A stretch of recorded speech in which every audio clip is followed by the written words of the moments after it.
एकादशी महात्म्य में लिखा है कि दूसरों की निंदा करने से पुण्य क्षीण होते हैं। सैकड़ों गायों का गोदान भी करोगे तो भी पुण्य समाप्त हो जाएंगे, परस्व निंदा, किसी की निंदा करने से।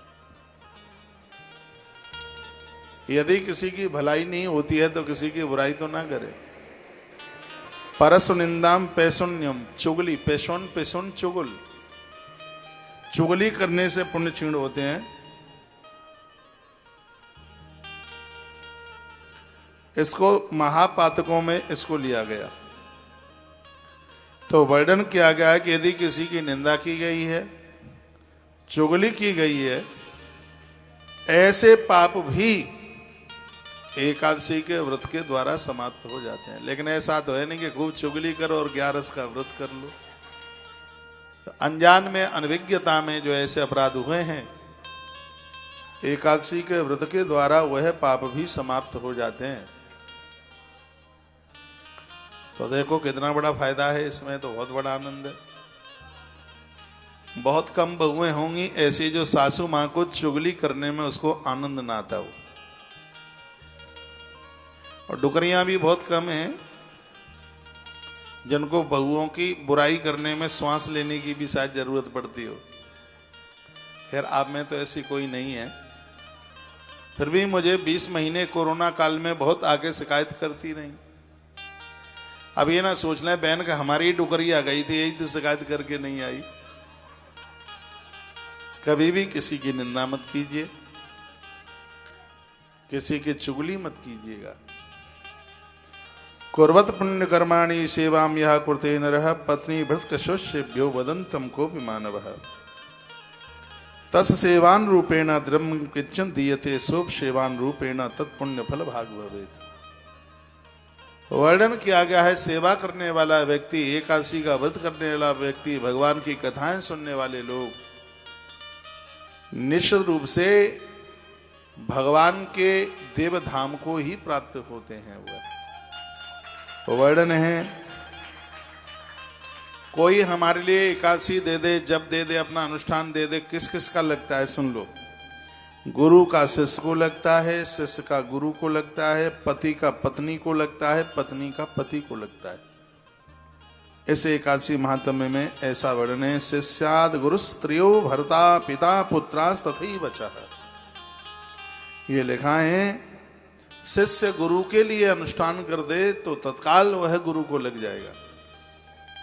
जितने भी चेले धर्म पुण्य सदकर्म करते हैं वो गुरु को मिलता है, और गुरु जितना भी धर्म सदकर्म करता है उससे शिष्य की तरक्की होती है। इसलिए तो कहा गया था कि पानी पीना छान के और गुरु करना जान के। नहीं तो स्थिति ऐसी है, लोभी गुरु लालची चेला और होय नरक में ठेलम ठेला। गुरु को ऐसा चाहिए शिष्य से कछु नहीं ले, और शिष्य को ऐसा चाहिए कि गुरु को सब कछु दे। तो शिष्य का किया गया सदकर्म गुरु को, गुरु का किया गया शिष्य को, पत्नी का किया गया सदकर्म पति को, और पति को किया गया सदकर्म पत्नी को लगता ही है। पता नहीं कौन बोल के चला गया कि पति लोग करेंगे तो पत्नी को लगेगा, पत्नी करेगी तो पति को नहीं लगेगा। उर्मिला के दिव्य धर्म ने ही लखन के प्राणों को बचा लिया। कौन कहता है कि माताएं जो करती हैं वो पुरुष को नहीं लगता? बहुत ज्यादा लगता है। आपका किया गया धर्म सदकर्म, अभी हम रुक्मिणी मंगल में बोल रहे थे, विवाह से पूर्व बेटियां जितना भी कुछ करती हैं वह सब उसके घर और वर को लगता है।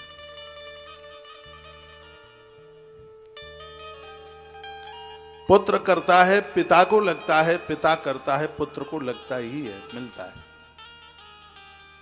वर्णन है, पत्नी करती है पति को, पति करता है पत्नी को, उसका फल प्राप्त होता ही है।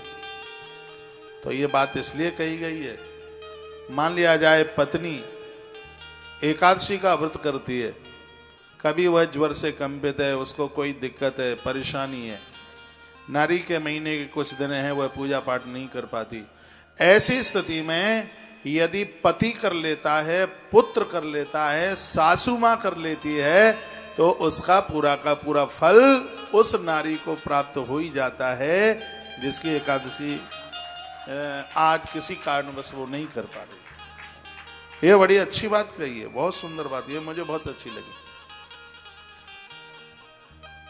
दवाई लेनी पड़ती है, बात अलग है, लेकिन ऐसा नहीं जी तुम ही आज हमारी एकादशी कर लो ना, हमने तो बहुत दिनों से रोटी नहीं खाई, तो आज तो हमें 4 फुल्का खींचनी ही है, तो कुछ नहीं मिलेगा।